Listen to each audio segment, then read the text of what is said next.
哇，不同 AI 设计的商品分分钟被生成啦！配色改版绝不夸张，它通通在行。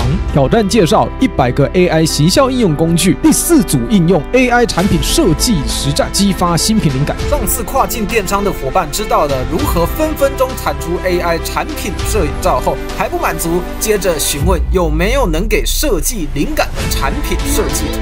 当然有，这款王炸 AI 网站，大家可以来尝试看看。点击进来美图工作室后，会发现里面有很多 AI 行销重要功能。我们这次使用的是美图 AI 商品设计功能，其他功能我们会在后续影片会跟大家分享。这个 AI 商品设计功能，只要画一张简单的线稿，哇，不同 AI 设计的商品分分钟被生成了，配色改版绝不夸张，它通通在。点击进来后，我们点击潮鞋，因为我们即将针对跨境电商伙伴的这一款鞋子来进行重新的设计。我们将鞋子的图案给放进来。那当然，假设你没有鞋子的图案，也可以按手绘的方式把草稿图给绘制出来哦。像这边有非常多的草稿图，都可以来让大家做不同的一个参考哦。好，那接下来呢，就轮到我们要怎么样去用题词的方式来去设计这双鞋子？难道我们就写一个潮牌这样就好了吗？当然不是哦。我们接下来来到 ChatGPT 里面，让 ChatGPT 扮演一个鞋服设计大师，并且针对于清新潮牌做一个他自己的定义。定义完成之后，我们可以看一下这一段是否合适。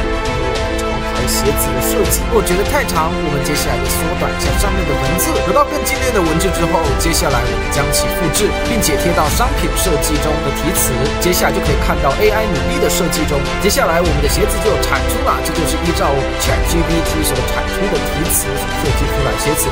不仅如此，我们还可以去做一个局部的修改。假设我们要修改的是鞋头的部分，将其变成蓝色，可以将其抽出来，然后输入清新蓝，然后接下来我们再重新的让它产出一次，产出来之后，我们来看一下效果吧。鞋头果然真的是变成蓝色的哦。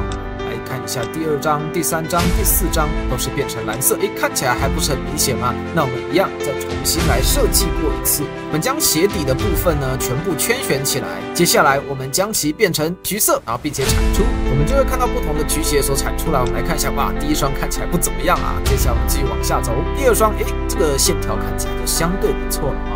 第3双，这个线条也算是不错了哟。第4双、第5双设计有点失败，所以虽然它能一次生成蛮多张的这个不同风格的图出来，但我们还是要仔细的去做一下考量，它是否能够真正的使用在业界上面。假设没有灵感的话，我们可以点击设计广场里面，就会看到非常多与众不同的 AI 设计范本喽。有了产品后，又该如何解决高昂的模特服务费呢？现在 AI 是否真的能够取代模特了呢？且待我们下回实战分享。跟着浩轩让行销新鲜，我们下次见。